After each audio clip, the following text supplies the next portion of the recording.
नमस्कार शेतकरी मित्रांनो, ज्या ज्या शेतकऱ्यांच्या मोसंबी किंवा संत्रा बागेवरती आंब्या बहार कमी फुटलेला आहे किंवा काही शेतकऱ्यांना मुर्ग बहार घ्यायचा आहे, त्यांच्यासाठी हा व्हिडिओ आजचा खास होणार आहे।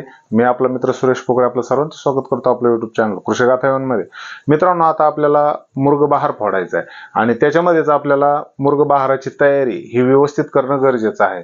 मग त्याच्यासाठी आपल्याला काय तयारी करणं गरजेचं आहे, त्याचबरोबर बेसल डोस कोणता देणं गरजेचं आहे किंवा झाड स्टोरेज मध्ये कशी आणायची, त्याचबरोबर फवारण्या कोणत्या करायच्या, त्या सर्वांची माहिती आज आपण या व्हिडिओच्या माध्यमातून घेणार आहोत। मित्रांनो, तुम्ही जर आपल्या चॅनलवर नवीन असाल तर चॅनलला सबस्क्राईब करा आणि व्हिडिओ आवडल्यास एक लाईक मात्र नक्की करा, कारण एवढं सगळं करायचं म्हटल्यानंतर, झाडायचं म्हटल्यानंतर या ठिकाणी एक लाईक तुमचा तर बनतोच, कारण खूप वेळ द्यावा लागतो, खूप अभ्यासपूर्वक या ठिकाणी व्हिडिओ बनवावे लागतात आणि तुमचा जर प्रतिसाद कायम राहिला तर आपण असेच पुढे व्हिडिओ बनवत राहू आणि तुमच्यासाठी माहिती शेअर करत राहू। चला मित्रांनो, सुरू करूया विषय मोसंबी संत्रा मुर्ग बहार व्यवस्थापन। आणि हे जर व्यवस्थापन तुम्ही केलं तर 100% तुमची बाग फेल होणार नाही, कारण याची गॅरंटी अशी देतो की सगळ्यात महत्त्वाचं जे आपण पहिलं कार्य करत असतो तर त्याला जास्त प्राधान्य द्यायचं असतं आणि त्याच्यानंतर जे पण काम आपण नंतर करणार आहेत आणि टाइम निघून गेल्याच्या नंतर केलेलं काम याचा फारसा काही उपयोग होत नाही। मित्रांनो, या ठिकाणी स्टोरेजचं महत्त्व जाणून घेऊ। स्टोरेजचे महत्त्व काय, याला अनुसरून आपण जे 2-4 मुद्दे घेतलेले आहे। स्टोरेजचे महत्त्व, स्प्रे कधी काढायचे, खते कधी द्यायची आणि बाग तानावर कधी सोडायची, हे सर्व मुद्दे आपण या व्हिडिओच्या माध्यमातून घेतलेले आहेत। मित्रांनो, या ठिकाणी स्टोरेजचं महत्त्व काय, जेणेकरून तुम्ही आंबे बहार फोडते वेळी जर खत दिलं असेल म्हणजे डिसेंबर-जानेवारीच्या दरम्यान, तर तुम्हाला आता जास्त काही खते देण्याची गरज नाहीये किंवा खते देऊन बाग तानावर सोडायची गरज नाही, किंवा तुम्ही जर आंबे बहार घेत नसाल आणि मुर्ग बहारावरती झाड असेल, मुर्ग बहारावरती ज्या शेतकऱ्यांची झाडं आहेत मुर्ग बहारच घेतात फक्त आणि त्यांचा माल आता या ठिकाणी हार्वेस्टिंग झालेला आहे, तर त्यांना खत देण्याची मात्र या ठिकाणी गरज आहे। कारण ज्या शेतकऱ्यांनी आपली झाडं हार्वेस्टिंग झाल्यानंतर खताचा बेसल डोस केला नसेल तर त्यांनी बेसल डोस करून घ्यायचा, मग ते 10-20 च्या मार्फत असो, त्याच्यानंतर 18-46 च्या मार्फत असो, त्याच्यामध्ये मायक्रोन्यूट्रन आले पाहिजे, हे सगळे खत आले पाहिजे। आणि ज्या शेतकऱ्यांनी आता आंबे बहार फोडण्यासाठी बेसल डोस केलेला आहे आणि त्याच्यानंतर त्यांचं पाणी सुरू होतं, त्यांना विशेष काही करण्याची गरज नाहीये। परंतु आपण या ठिकाणी त्यांनी सुद्धा काय काम केलं पाहिजे हे सुद्धा समजून घेऊ। मित्रांनो, जर बागेमध्ये ताकद असेल, प्रॉपर काम जे असतं मोसंबी आणि संत्र्यावरती, आता जवळजवळ भरपूर दिवस झाले मोसंबी आणि संत्र्यावरती आपण काम करतोय, काही वर्ष म्हणजे 10-12 वर्षाचा तरी किमान अनुभव आपल्याकडे आहे।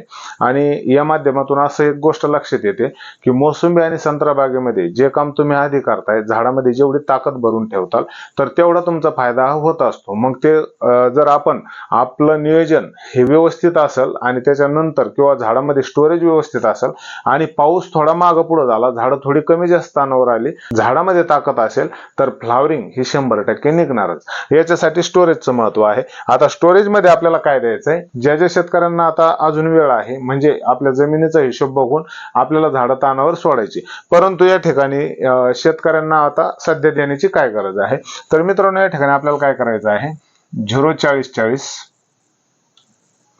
या ठिकाणी 3 किलो प्रति एकर या ठिकाणी द्यायचे, चांगल्या कंपनीचं घ्यायचं, फक्त 3 किलो 0-40-40 प्लस याच्यामध्ये काय करायचं आपल्याला,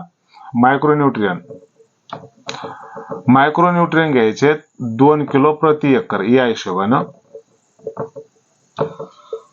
याचा फायदा आपल्याला काय होणार आहे, तर मित्रांनो याचा फायदा असा होईल की हे जे 0-40-40 आहे म्हणजे नत्रयुक्त खत याच्यामध्ये नाही किंवा नत्र अजिबात नाही, 0-40-40 च्या माध्यमातून झाडामध्ये फॉस्फरस लेवल आणि पोटॅशची लेवल व्यवस्थित वाढून जाईल। आणि त्याच्यानंतर आपल्या झाडावरती जी नवती निघालेली आहे, काही झाडावरती नवती असते ना किंवा आगरे आपण ज्याला म्हणतो, तर ती नवती मॅच्युरिटीकडे जाण्यासाठी मदत होईल आणि ते काडी सुद्धा फुटण्यासाठी, म्हणजे डोळा त्याच्यामधून सुद्धा फुगल आणि नंतर आपल्याला त्याच्यामधून सुद्धा फ्लावरिंग आली पाहिजे, किंवा जे कमकुवत झाड आहे तर त्यांच्यासाठी सुद्धा हे खत खूप कार्यरत ठरणार आहे किंवा ते झाडावरती चांगलं कार्य करणार आहे। मित्रांनो, त्याच्यानंतर ठीक आपल्याला काय करायचं, 7 ते 8 दिवसाचा या ठिकाणी गॅप ठेवायचा आहे आणि आपल्याला परत दुसरं खत वॉटर सोलेबलच्या माध्यमातून आपल्याला या ठिकाणी आपल्या बागेमध्ये जाऊन द्यायचं। मग त्याच्यामध्ये काय असणार आहे, तर 0-52-34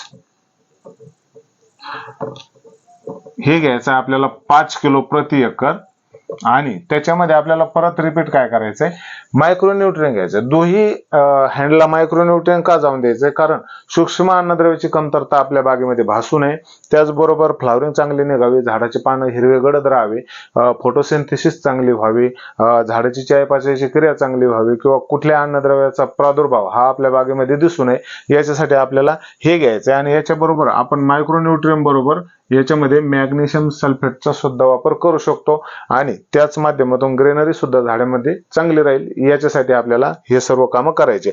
8 दिवसाच्या अंतरानं आपल्याला काय करायचंय की हे दोन आपल्या बागेमध्ये ड्रिपच्या माध्यमातून जाऊन द्यायचे, आणि त्याचा फायदा आपल्याला काय होणार आहे, तर झाडामध्ये स्टोरेज चांगल्यापैकी होण्यासाठी होणार आहे.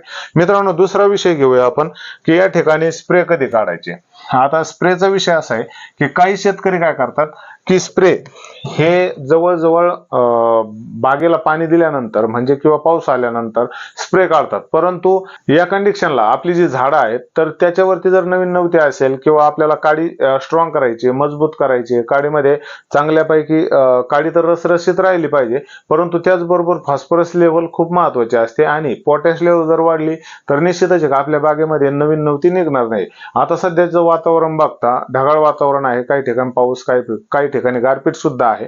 तर या पावसाचा अंदाज घेऊन आपल्याला काय करायचे की या ठिकाणी 1-2 स्प्रे आपण काढायचे. आपल्याला बाग तानावर सोडण्याच्या आधी म्हणजे शेवटचं पाणी ज्यावेळेस देऊ आपण, तर त्यावेळेस 7-8 दिवसाच्या अंतरानं 2 स्प्रे काढायचे. स्प्रे मध्ये काय करायचंय तर 04932 या ठिकाणी घ्यायचंय.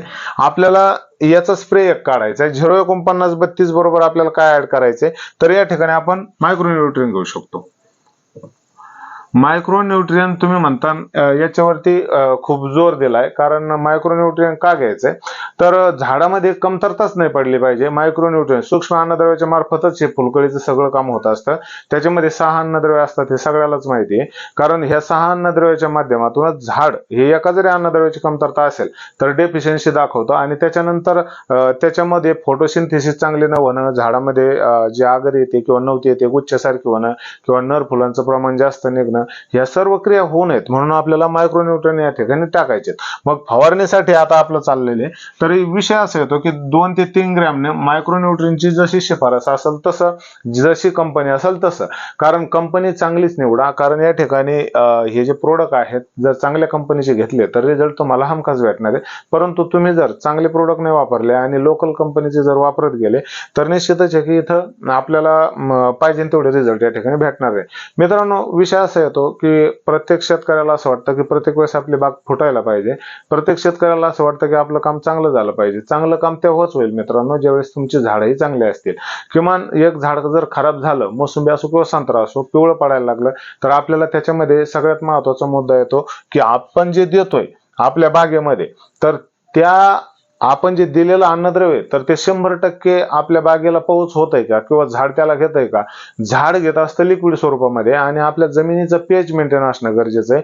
जमिनीमध्ये चुनखडीचं प्रमाण किती आहे याला पण खूप महत्व आहे. तुमचं जमिनीमध्ये तुम्ही केलेलं माती परीक्षण, आणि त्याचबरोबर तुमच्या जमिनीचा वाढलेला पीएच, किंवा पाणी जर तुमचं खराब असेल किंवा क्षारयुक्त पाणी असेल तरी सुद्धा आपण दिलेलं अन्नद्रव्य झाडाला भेटत नाही आणि डेफिशियन्सी कायम दिसते. त्याच्यासाठी आपल्याला काय करता येईल, कारण आपण सर्वात महत्वाचा मुद्दा आहे की जमिनीचा पीएच बॅलन्स कसा होईल. कारण पीएच बॅलन्स करण्यासाठी मार्केटमध्ये तर काही पीएच बॅलन्सर आहेत, जसं की आपण काही स्टिकर म्हणू शकतो. त्याचबरोबर आपण मार्केटमध्ये जर ऑर्गॅनिक पद्धतीने जर म्हटलं तर या ठिकाणी आपण तुरटीचा वापर करू शकतो. त्याचबरोबर आपल्या जमिनीमध्ये पीएच व्यवस्थित राहण्यासाठी आपण पाहिजे तेवढं शेणखत जर दिलं किंवा सेंद्रिय मात्रा दिली तरी सुद्धा हळूहळू जमिनीचा पीएच बॅलन्स होत चालत असतो. त्याचबरोबर सल्फरच्या माध्यमातून सुद्धा आपण पीएच बॅलन्स करू शकतो. मळी जरी असेल ऊसाची तरी तिच्या माध्यमातून पीएच बॅलन्स करू शकतो. परंतु मित्रांनो, या ठिकाणी व्यवस्थितरित्या सल्फरची मात्रा, त्याचबरोबर आपण पीएच बॅलन्सर काय भेटतात जसं की स्टिकरच्या, स्प्रेडरच्या माध्यमातून, तर त्याचा वापर करा, म्हणजे आपल्या झाडं चांगली होतील. कारण एक झाड चांगलं झालेलं किमान 1 वर्ष ते 6 महिने, जवळजवळ 6 महिने ते 1 वर्षाचा पूर्ण कालावधी या ठिकाणी झाड घेत असतं. आता आपल्याला अपेक्षा काय असते की आपली झाडं 100% चांगली फुटली पाहिजे. चांगली तेव्हाच फुटतील जेव्हा झाडामध्ये ताकद असेल किंवा झाड स्वतःचं पुनर्भरण केल्याशिवाय फ्लॉवरिंग कडे जास्त लक्ष देत नाही किंवा नवीन नवती निघत असते. परंतु आपलं झाड जर सशक्त असेल, काडी मजबूत असेल, ग्रेनरी भरपूर असेल, पानांची संख्या भरपूर असेल तर निश्चितच ते झाड 100% फ्लॉवरिंग घेऊन येणार. परंतु आपले झाडच जर पहिले कमकुवत असेल, डिंक्याला बळी पडले असेल, आपलं व्यवस्थापन व्यवस्थित नसेल, झाडावरती ग्रेनरी नसेल, पिवळेपणा जास्त दिसतोय, झाड काडीवरती दिसतंय, तर निश्चितच आहे की 100% आपली बाग ही फ्लॉवरिंग काढण्याऐवजी नवीन छोटी छोटी नव्हती आणि ती पण पिवळी छोटी 1-2 इंचाची नव्हती 1-2 इंच अशी नव्हती काढते आणि ती नव्हती सुद्धा पिवळी असते, पिवळी नव्हती निघते आणि त्याच्यामुळे झाड कुठंतरी ते वीक झालेलं असतं आणि झाडामध्ये पाहिजे तेवढी ग्रेनरी नसते. त्याच्यासाठी आपला महत्वाचा मुद्दा आहे की झाडाचा रूट व्यवस्थित काम करतोय ना, झाड व्यवस्थित अन्नद्रव्य घेतंय ना, या सर्व गोष्टी तपासणं सुद्धा गरजेचं आहे. या ठिकाणी 04932 चा वापर आपल्याला या ठिकाणी किमान 5 ग्रॅम प्रति लिटर साठी करायचा आहे, 5 ग्रॅम. आणि मायक्रोन्यूटनचा सुद्धा वापर करताना 2 ग्रॅम ते 2.5 ग्रॅम पर्यंत आपण कंपनीची शिफारस जशी असेल तशी आपण या ठिकाणी करू शकतो, त्याचा वापर करू शकतो. मित्रांनो, हे झालं स्प्रे कधी काढायचा आपला, तर या ठिकाणी आपण घेऊ खते कधी द्यायची. मित्रांनो, ही खतं देण्याची वेळ तर पहिली मी तुम्हाला सांगितली की आपण जर आपली बाग फोडताना म्हणजे आंबे बहार घेताना जर खते दिली असेल तर फक्त मी सांगितलेली वरची जी खतं आहेत तर तेवढीच द्या. म्हणजे 05234 असेल, त्याचबरोबर 040 असेल, इतर ही खतं आपण देऊ शकतो. आणि जर तुम्ही बागेला खतच दिली नसेल तर या ठिकाणी आपल्याला काय करायचंय की सुरुवातीच्या अवस्थेमध्ये तुम्ही ही खतं देऊन घ्या. त्याच्यानंतर ज्या वेळेस आपण प्रत्येक शेतकऱ्याने एक काळजी घ्यायची की या ठिकाणी आपल्याला जी खते द्यायची तर ती जून महिन्यामध्ये ज्यावेळेस पाऊस सुरू होईल तर त्यावेळेस तिथून पुढे आपल्याला खतं देण्याची सुरुवात करायची. खतं द्यायची आहेत. आता सध्या मोकळा टाइम आहे तर तोपर्यंत आपल्याला काय करायचंय की शेणखत भरून घ्यायचंय, शेणखत टाकायचंय बागेला. शेणखत अति आवश्यक आहे, प्रत्येक शेतकऱ्यांना मी हेच सांगत असतो. परंतु शेणखत टाकताना त्याला व्यवस्थित नाली पद्धत करा, त्याच्यानंतर त्याच्यामध्ये शेणखत टाका आणि ते बुजून टाका आणि ते पण ड्रिपच्या माध्यमात किंवा पावसाळा लागल्यानंतर त्याचं विघटन होणार. विघटन म्हणण्यापेक्षा जमिनीमध्ये चांगल्यापैकी बॅक्टेरिया तयार करण्यासाठी त्याचा उपयोग होतो. शेणखतामुळेच आपल्या जमिनीचा पोत सुधारत असतो, रूट झोन चांगला वाढत असतो आणि त्यामुळे आपल्याला शेणखत देणं काळाची गरज आहे आणि जमिनीचा सेंद्रिय कर्ब वाढवण्यासाठी आपल्याला शेणखत देणं खूप गरजेचं आहे. मित्रांनो, त्याच्यानंतर आपण काय करू शकतो, जमिनीचं जर माती परीक्षण केलं असेल तर त्या हिशोबाने आपण या ठिकाणी 10-26 चा डोस करू शकतो, 10-26-26 किंवा आपण याला ऑब्लिक म्हणून आपण 12-32-16 सुद्धा आपल्या बागेमध्ये वापरू शकतो. 12-32-16 सुद्धा चालतंय.